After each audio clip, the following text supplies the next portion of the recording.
Viewers, আজকে আমি দেখাবো বুট ভুনা। বুট ভুনা আসলে বিভিন্নভাবে তৈরি করা যায়। তো আমার মা যেভাবে আমাকে শিখিয়েছে, যেভাবে ঝটপট করে বুট ভুনা এবং মজাদারভাবে করা যায়, সেই রেসিপি আপনাদের সাথে শেয়ার করব। আশা করি ভালো লাগবে। এর আগে প্রথমে বুটটাকে সারা রাত ভিজিয়ে রেখেছিলাম।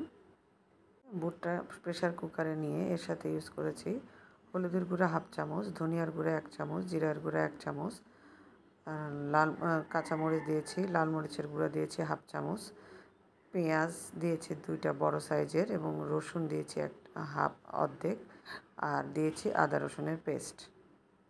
এর মতো সয়াবিন তেল ইউজ করেছি। দিয়ে দিচ্ছি পানি। পানিটা দিয়ে সুন্দরভাবে লবণটাও দিয়ে দিব। দিয়ে প্রেসার কুকারের মুখ কেটে দিয়ে ওয়েট করব 4-5টা শিস আসা পর্যন্ত। 4-5টা শিস চলে আসলে প্রেসার কুকারের ঢাকনাটা উঠিয়ে দেখব পানি আছে। পানিটা শুকিয়ে সুন্দরভাবে নেড়ে চেড়ে তৈরি হয়ে যাবে এই বুট ভুনা।